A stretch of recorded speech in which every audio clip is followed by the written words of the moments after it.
बिस्मिल्लाहिर्रहमानिर्रहीम, अस्सलाम वालेकुम। बहुत तेज़ी से डेवलपमेंट्स हो रही हैं और आज से बड़ी डेवलपमेंट थी वो अडयाला से होने वाली डेवलपमेंट थी, जहां से इमरान खान का अहम पैगाम जो है वो जारी हुआ है। वो पैगाम आपको सुनाऊंगा। और इमरान खान ने जेल से हिदायत दे दी हैं पार्टी को कि इलेक्शन की तैयारियाँ करें। और ये बात तो अब रोज़ रोशन की तरह आया है कि जी का जाना ठहर गया, सुबह गया या शाम गया, ये हुकूमत जारी है, ये बात कन्फर्म है। और अडयाला की मुलाकात में क्या हुआ वो भी आपको, बल्कि उसमें मज़ीद तफसीलात आनी है, वो तफसीलात आएंगी तो आपको बताएंगे। लेकिन पहले मैं आपको सुनाता हूँ कि इमरान खान साहब का पैगाम उमर अयूब साहब के ज़रिए बाहर आया क्या, फिर बात करते हैं कि इस वक्त शहर इक़्तिदार में चल क्या रहा है और चीज़ें किस तरफ जा रही हैं। मेरे चेयरमैन जनाब बैरिस्टर गौहर साहब ने तफसीलन बात की है। मैं भी थोड़ी देर पहले ही अडयाला जेल में से होके आ रहा हूँ। वज़ीर-ए-आज़म इमरान खान साहब से मुलाकात हुई। यहाँ पे मेरी बहन मेरे यहीं पे खड़ी है, कमर शौजब साहिबा, और हमारे लाल मली साहब बाकी भी साथी मौजूद थे वहाँ पे। सबसे अहम मैसेज तो 4-5 अहम पैगाम थे वज़ीर-ए-आज़म इमरान खान साहब के कौम के नाम। सबसे पहली चीज़ ये है कि जनरल आसिम मुनीर जो कि chief of the army staff हैं, उनको ये चीज़ बावर होनी चाहिए, रियलाइज़ होना चाहिए कि मौजूदा जो PDM की या नवाज या शहबाज शरीफ की जो हुकूमत है, इनकी पूरी कोशिश है कि फौज को और PTI को और पाकिस्तान की आवाम को आमने सामने खड़ा कर दिया जाए। और ये बहुत ही एक खतरनाक चीज़ इसलिए है कि पाकिस्तान की आवाम इस वक्त वज़ीर-ए-आज़म इमरान खान साहब के साथ खड़ी है, पाकिस्तान तहरीक इंसाफ के साथ खड़ी है, 90% आवाम। और ये मुस्लिम लीग नून की हुकूमत, शहबाज शरीफ हो गया या मरियम नवाज और इनके बाकी भी इत्तेहादी पार्टियां, पीपल्स पार्टी के जो लोग हैं, जो ये लोग चाहते हैं कि ये आमने सामने हो जाए और इनका काम चलता रहे, ये एक फेल्ड हुकूमत है। मुस्तकबिल सिर्फ और सिर्फ वज़ीर-ए-आज़म इमरान खान साहब और पाकिस्तान तहरीक इंसाफ का है। लिहाजा जो DGISPR ने आके प्रेस कॉन्फ्रेंस की थी, वो इस अमर का नतीजा था कि इंटीरियर मिनिस्टर, फाइनेंस मिनिस्टर और आपका इंफॉर्मेशन मिनिस्टर वो नजर नहीं आ रहे हैं, उनके पास कोई बयानिया नहीं है। और खुद उन्होंने धकेला है फौज को कि आप जाके ये बेड़ा उठाएं। ये मुल्क के लिए, मईशत के लिए, पाकिस्तान के लिए ठीक नहीं है। दूसरी अहम बात यह है कि वज़ीर-ए-आज़म इमरान खान साहब ने यह कहा है कौम के नाम पे कि आप तैयारी करें, मुल्क में आम इंतखाबात होने वाले हैं, एक बार फिर होंगे, और साफ शफाफ इंतखाबात होंगे तो पाकिस्तान तहरीक इंसाफ इंशाअल्लाह ताला स्वीप करेगी। कल के लिए ये थी मेन दो चीज़ें। देखें, इमरान खान ने वाज़े पैगाम इमरान खान का आ गया है कि इलेक्शन की तैयारी करें। और ये भी आपको शुरू में बता दूं कि बहुत से PTI के लोग जिनको टिकटें मिली थी 8 फरवरी के इंतखाबात में, उनमें से बहुत बड़ी तादाद होगी जिनको टिकट नहीं मिलेंगे, और जो गायब रहे, जिन्होंने एक्टिविटीज़ नहीं की, उनको कोई टिकट नहीं मिलेगा। जिन्होंने इमरान खान की रिहाई के लिए और इस हुकूमत के ख़िलाफ़ कोई एजिटेशन नहीं की, कोई एहतजाज नहीं किया। अब मामला क्या है? देखें, वाज़े तौर पर ये नज़र आ रहा है कि पाकिस्तान के इदारों ने यह फ़ैसला कर लिया है कि उन्होंने इस हुकूमत के गंद का टोकरा जो लीक हो चुका है, इसका बोझ मज़ीद नहीं उठाना। और यही बात इमरान खान पाकिस्तान के इदारों को बार बार समझा रहे थे और बता रहे थे कि ये जिन लोगों को आप लेकर आए हैं, जिनको आपने मुल्क पर मुसल्लत किया है, जो अवाम के वोटों से नहीं आए, ये अवाम इनसे नफरत करते हैं, इनकी कोई क्रेडिबिलिटी नहीं है। और इस वक्त जो इस हुकूमत के साथ खड़ा होगा वो बदनाम हो जाएगा। और इस वक्त पूरे पाकिस्तान में हालात ये हैं, कि जब कोई बच्चों का दूध लेने जाता है और महंगा मिलता है उसको बच्चों का दूध, तो वो भी गालियां पाकिस्तान के इदारों को देता है। कोई जाके चीनी लेता है और महंगी मिलती है, गाली पाकिस्तान के इदारों को पड़ती है। कोई जब बिजली के घरों में बिल आते हैं तो झोलियां उठा उठा के बददुआएं किसको दी जाती हैं, आपको मुझसे बेहतर पता है। और पाकिस्तान के इदारों को आई थिंक ये रियलाइज़ हो गया है कि जितना जल्दी वो इस हुकूमत से अपने आप को डिस्टेंस कर लें, उतना उनके लिए बेहतर है। क्योंकि नुकसान, देखें, इमरान खान की एक बात पहले दिन से है, इमरान खान ये कहते रहे, कैटेगोरिकल कहते रहे कि किसी भी मुल्क के लिए उसकी फ़ौज का कमज़ोर होना उस मुल्क का नुकसान है। ये बात इमरान खान दर्जनों बार कहते रहे हैं। इमरान खान कहते रहे ये फ़ौज मेरी है, इमरान खान कहते रहे कि मैं इस फ़ौज को मजबूत देखना चाहता हूँ। लेकिन मसला ये है कि इमरान खान को एक बात पर एतराज़ था कि फ़ौज अपना सियासी किरदार अदा ना करे, फ़ौज वो किरदार अदा ना करे कि ये जो फॉर्म 47 वाले हैं, इनको कौन लाया, सबको, पूरे पाकिस्तान को पता है, कोई ढकी छुपी बात नहीं है।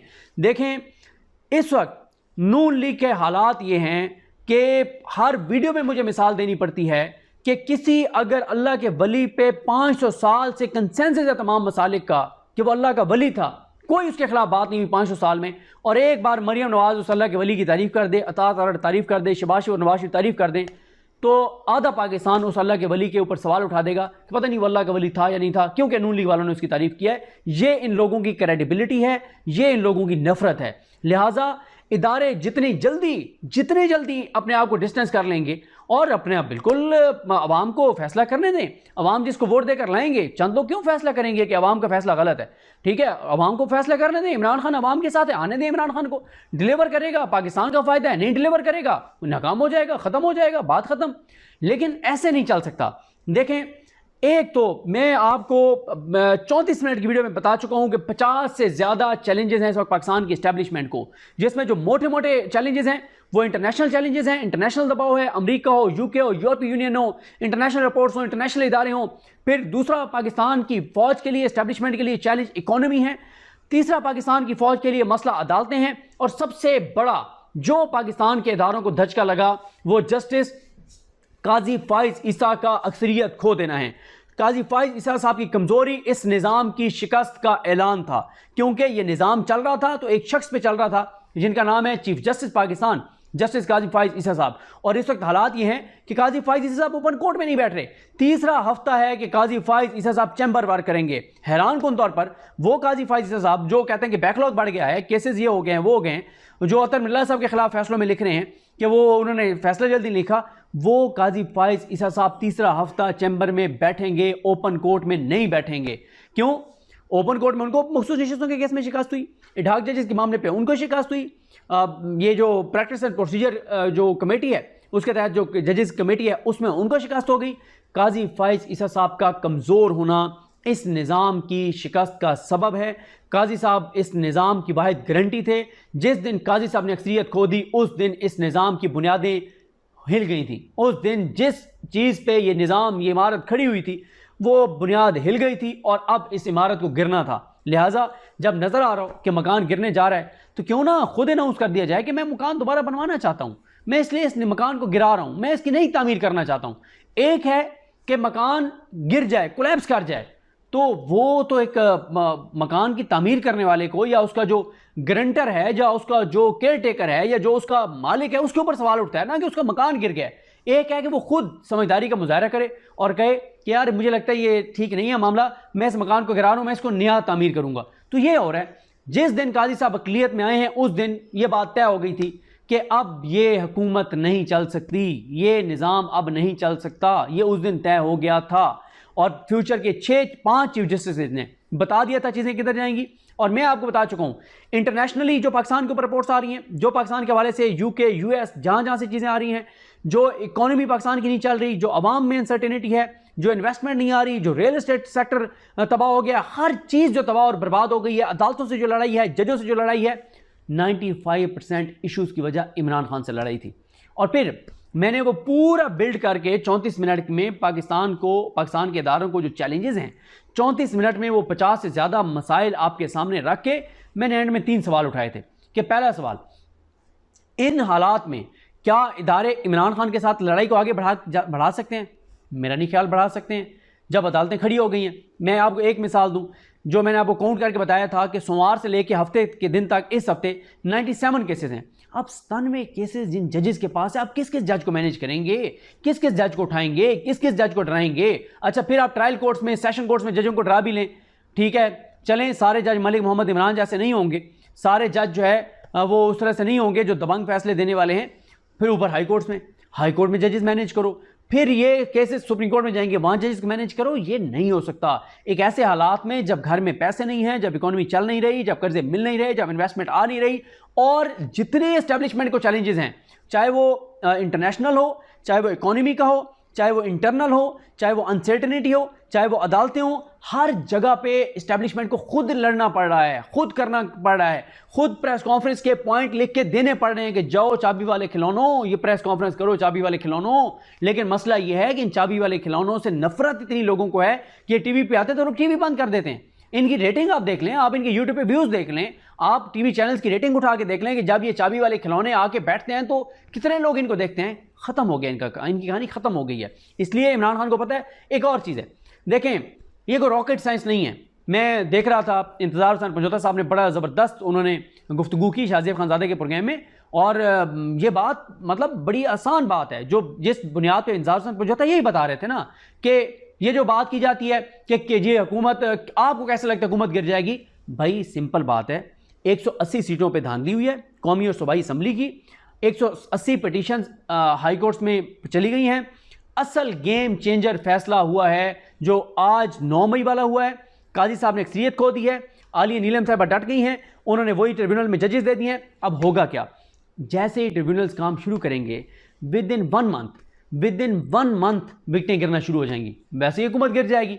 फिर आप देख लें राना सनौला क्या कह रहे हैं। राना सनौला ये कह रहे हैं कि जो अक्टूबर के बाद इस इलेक्शन को कलअदम करार दे दिया जाएगा। ये वही बात है जो घिसा पिटा लतीफ़ा आप सारे सुन चुके हैं, आपने कई बार सुना है कि वो घर में सारे बैठे खाना खा रहे थे तो किसी ने, एक फ़र्द ने मतलब कोई खातून या मर्द कोई भी था, तो सिर्फ ख़वातीन को वो नहीं करना चाहिए, बैठे उसने कहा कि कल जब आप लोग खाने पे बैठे होंगे तो घर में एक बंदा कम होगा। तो रात को वो जिसने बात की थी वो घर से चले गया, ये चली गई, छोड़ के भाग गया या भाग गई। तो अगले दिन जब सारे बैठ के खाना खा रहे थे तो उन्होंने कहा यार ठीक है वो रात को भाग गया है या भाग गई है, लेकिन थी अल्लाह वाली, उसने कल ही बता दिया था कि आज जब आप खाने पे बैठे होंगे तो एक बंदा कम होगा।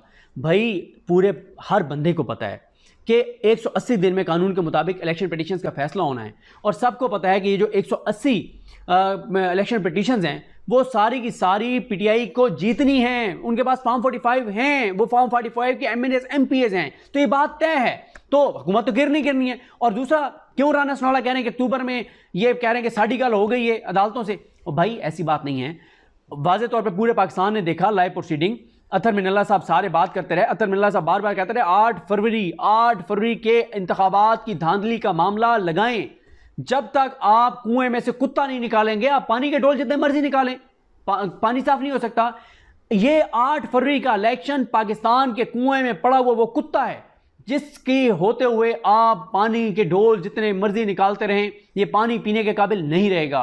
ये इलेक्शन का कुत्ता जो पड़ा हुआ है इस कुएं से इस कुत्ते को निकालना पड़ेगा, तब डोल निकालेंगे तो पानी जो है वो साफ होगा, पीने के काबिल होगा। आज एज ए पाकिस्तानी आप जो बिजली के बिलों को फेस कर रहे हैं, जो गैस को फेस कर रहे हैं, जो अनसर्टेनिटी को फेस कर रहे हैं, जो तबाही बर्बादी, जो कुछ हो रहा है, जो मायूसी है, हर दूसरा पाकिस्तान को छोड़ के जाना चाहता है। ओवरसीज पाकिस्तानी को एतमाद नहीं रहा, इन्वेस्टमेंट आ नहीं रही, पैसा आ नहीं रहा, लोग खुदकुशियां कर रही हैं, इंडस्ट्री बंद हो रही है। ये सारा किस वजह से है? ये सारा 8 फरवरी के इंतखाबात की वजह से है। वो किसने करवाए? सिकंदर सुल्तान राजा ने करवाए। किसकी मदद से करवाए? काजी फैसल साहब की मदद से करवाए। ये आरओज कहां से, करप्ट आरओज लगाए गए थे ब्यूरोक्रेसी से, ये इलेक्शन कमीशन ने सेलेक्ट किए थे। इनको सस्पेंड किया था लाहौर हाई कोर्ट ने, इनको बहाल किसने किया था? काजी फैसल साहब ने किया था। लिहाजा ये कंपनी नहीं चल सकती, इस तरह से मामला नहीं चल सकते। अब नजर ये आ रहा है कि इदारों को ये इस चीज़ का एहसास और इदराक हो गया है कि इस हुकूमत के गंद का टोकरा जो हमने अपने सर पे रखा हुआ है, जो टोकरा लीक हो गया है, ये सारा फुजला, ये सारा गंद हमारे ऊपर आ रहा है। हम इस गंद के टोकरे से अपनी जान छुड़वाएं और इस रियलिटी को एक्सेप्ट करें। देखें मुल्क अहम है, पाकिस्तान अहम है, 25 करोड़ लोगों का मुल्क अहम है, 25 करोड़ लोग अहम है, जिद और अना अहम नहीं है। एक गाड़ी जिसमें 100 लोग बैठे हुए हों, ड्राइवर जो है वो अपनी जिद और अना के लिए ये नहीं कर सकता कि वो मतलब सवारियों की या किसी की जिद में कोई ऐसी खाई में गिरा दे कि खुद भी वो उसमें चला जाए और पूरी बस भी गिरा दे और सारी लोगों की भी जान चली जाए। मुल्क जो है ये मुल्क है, 25 करोड़ का मुल्क है। और पहले मसला सिर्फ इदारों की साख का था, अब मसले इदारों की बका के हैं। ये बड़ा फ़र्क होता है। साख पे कंप्रोमाइज़ हो सकता है, बका पे कंप्रोमाइज़ नहीं हो सकता। पाकिस्तान की बका का मामला है, पाकिस्तान के इदारों की बका का मामला है। ये हुकूमत और पाकिस्तान एक साथ नहीं चल सकते। 8 फरवरी का इलेक्शन और पाकिस्तान एक साथ नहीं चल सकते। इस इलेक्शन को कलअदम होना है, नए इलेक्शन होने हैं। क्यों? 80% लोग पाकिस्तान के इमरान खान के साथ खड़े हैं। 80% लोग इमरान खान को वोट, अब 90% लोग वोट देंगे इमरान खान को। इनको अब देखें एस्टैब्लिशमेंट के लिए मसाइल क्या हैं। इंटरनेशनली जो दबाव आ रहा है उसको एस्टैब्लिशमेंट मैनेज करे। जो इन्वेस्टमेंट लानी है सऊदी अरब, यूएई, कतर, चाइना, वो इस्टेब्लिशमेंट जाके लाए, जो कि मिल भी नहीं रही। अच्छा, बिजली के बिलों के ऊपर गालियां इस्टेब्लिशमेंट को पड़ रही हैं। लोगों का रिएक्शन इस्टेब्लिशमेंट पे आ रहा है, हर चीज़ पे गालियां उनको पड़ रही हैं। जो मोहम्मद मालिक साहब ने भी कहा कि हर जगह खाकी फेस जो है वो सामने आ रहा है। लोगों में इदारे के हवाले से सारी चीज़ें हैं, ठीक है। दहशतगर्दी का हम सामना कर रहे हैं, उसमें इस हद तक चीज़ें हो गई हैं कि आप देख लें लोगों की क्या वो है। तो इसलिए आज भी हमारे जवान जाने कुर्बान कर रहे हैं, शहादतें दे रहे हैं, इस मुल्क के लिए दे रहे हैं, और फिर गालियां भी इदारे को पड़ रही हैं। किस लिए? सियासी किरदार की वजह से, इस हुकूमत को मुल्क पे मुसल्लत रखने की वजह से। जिस दिन पाकिस्तान के इदारों ने अपने आप को डिस्टेंस कर लिया इस हुकूमत से और इस हुकूमत को दी हुई बैसाखियाँ वापस ले ली। जिस दिन उन्होंने इस बात को एक्सेप्ट कर लिया कि इमरान खान एक हकीकत है, अवाम का वो मुंतखब वज़ीर-ए-आज़म है, अवाम ने उसको वोट दिया है, अवाम उसको वज़ीर-ए-आज़म देखना चाहते हैं, अवाम उसकी जमात को उसको लाना चाहते हैं, तो मसाइल ख़त्म हो जाएंगे। पाकिस्तान के इदारों पे शिकवा क्या है? पाकिस्तान के इदारों पे कोई शिकवा नहीं है। पाकिस्तान के लोगों की घुट्टी में पाकिस्तान की फ़ौज की मोहब्बत शामिल है। पाकिस्तान के लोग पाकिस्तान की फ़ौज से नफरत नहीं करते, लेकिन जब पाकिस्तान के इदारे पाकिस्तान के अवाम के खिलाफ जाके खड़े हो जाएंगे तो फिर वही होगा जो इस मुल्क के अंदर हो रहा है। तो ये बात बड़ी वाज़ेह है कि एस्टैब्लिशमेंट इस हुकूमत को बचाना भी चाहे, पहले तो इलेक्शन ट्रिब्यूनल के तमाम जजेस को मैनेज करे, फिर एस्टैब्लिशमेंट जो है वो सुप्रीम कोर्ट के तमाम जजेस को मैनेज करे। फिर देखें, उस दिन ये हुकूमत उस दिन चली गई थी जिस दिन काजी फाइज ईसा साहब अक्सरियत खो बैठे थे। वो दिन इस हुकूमत का आखिरी दिन था। अभी इस वक्त जब मैं आपके सामने वीडियो रिकॉर्ड कर रहा हूँ, पूरे पंजाब में पकड़ धकड़ हो रही है। मंसूरा को इन्होंने गिरोह में लिया हुआ है, पिंडी में हो रहा है, इधर रेड जोन सारा इन्होंने कंटेनर लगा के बंद कर दिया है। जमात इस्लामी धरना लेकर आ रही है। एक चीज़ बहुत ख़तरनाक हुई है जिस पे आप लोग गौर नहीं कर रहे, और वो ख़तरनाक चीज़ ये है कि कश्मीर में जो हालात ख़राब हुए थे ना, वो ताजरों की कॉल पे हुए थे। जीबी में जो चीज़ें हुई थी वो ताजरों की कॉल पे हुई थी। बन्नू में जो अमन मार्च निकला था वो ताजरों ने निकाला था, और इस वक्त कराची के ताजरों ने ऐलान कर दिया कि हम निकल रहे हैं सड़कों पे। पंजाब के ताजिर एक्टिव होना शुरू हो गए हैं। ताजिर जो है वो किसी जमात के नहीं होते, और ताजिरों से आप नहीं लड़ सकते। ताजिर जो है वो वकीलों से भी ज़्यादा ताकतवर हैं, आप उनसे नहीं लड़ सकते ताजिरों से। और इस वक्त ताजिर जो है वो खड़ा होने शुरू हो गए हैं। ये एक अलग वो मामला है। लिहाजा मैंने कहा था 27 अगस्त तक आर या पार हो जाएगा। मैं आज भी अपनी बात पर कायम हूँ। हर इदारा, हर वो शख्स, हर वो शख्सियत जिसके बारे में तासुर है कि वो शरीफ ख़ानदान के साथ खड़ा है, वो डिसक्रेडिट हो गया। तो जो इनके खिलाफ जाता है लोग उसके हक में हो जाते हैं। अभी ये यहाँ पे लगे हैं पाकिस्तान में, ये लगे हैं गद्दाराने वतन, ये तस्वीरें लगी हैं जिसमें साबिर शाकिर साहब की है, मोहित पीरज़ादा साहब की है, वजह सईद खान साहब की भी शायद तस्वीर होगी, और इन सारों की जो है वो तस्वीरें, यकीन करें जिन लोगों की, मतलब ये आप अंदाज़ा लगाएं ना कि किस चीज़ें किस तरफ चली गई हैं। जिन लोगों की उस पर तस्वीरें नहीं है, लोग उनके ऊपर लवतनी पे शक करने लगे हैं। लोग हमसे पूछते हैं कि तुम्हारी तस्वीर क्यों नहीं है, तुम्हारी तस्वीर इसमें क्यों नहीं है। मतलब ये हालात जहाँ पे हो जाएं तो वहाँ पे फिर आप खुद अंदाज़ा लगा लेना। और वजह क्या है? इस हुकूमत की क्रेडिबिलिटी, शरीफ ख़ानदान की क्रेडिबिलिटी। लिहाजा मेरा ये ख्याल है कि बिल्कुल ये हुकूमत जा रही है, पाकिस्तान इलेक्शन की तरफ जा रहा है, और हवा और फ़िज़ा तब्दील होना शुरू हो गई है, और आप देखेंगे कि मामला किस तरफ जा रहे हैं। इस हुकूमत को घर जाना है, इलेक्शन दोबारा होने हैं, अवाम की मुंतखब हुकूमत को आना है।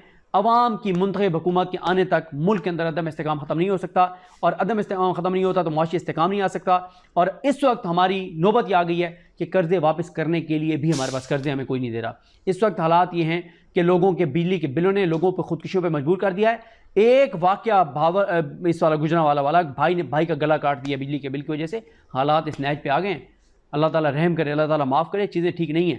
तो इसलिए, बल्कि मैं अभी, मुझे वो उनका मुल्क भूल गया है किस मुल्क से उन्होंने मुझे मैसेज किया होता। तारिक मुग़ल साहब हैं, और आई थिंक हैं भी शायद मंडी बहाउद्दीन से।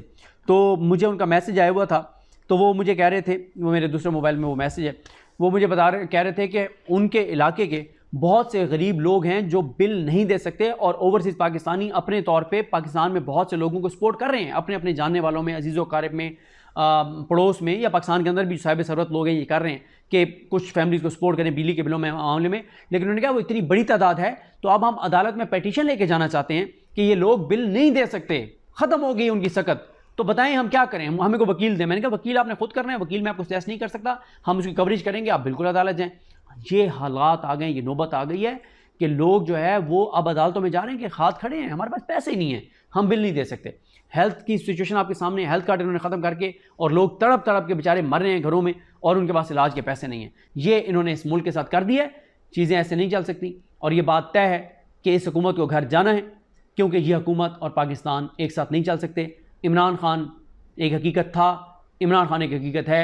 इमरान खान को लोगों ने 8 फरवरी को वोट दिया है, इमरान खान को लोग वोट देंगे। इमरान खान आएगा 2 तिहाई अक्सरियत से भी ज़्यादा मैंडेट के साथ आएगा, और पाकिस्तान के लिए डिलीवर करेगा, नहीं करेगा वो आने वाला वक्त बताएगा। लेकिन इमरान खान ने पहले भी डिलीवर करके दिखाया है, और जिसके साथ आवाम की इतनी मोहब्बतें हैं, इतनी सपोर्ट है, वो आवाम को जो कहेगा आवाम मानेगी, और वो डिलीवर करके दिखाएगा। मुझे अपनी दुआ में याद रखें। अलगीम आप सबका हामी नासरो। अल्लाह हाफ़िज़।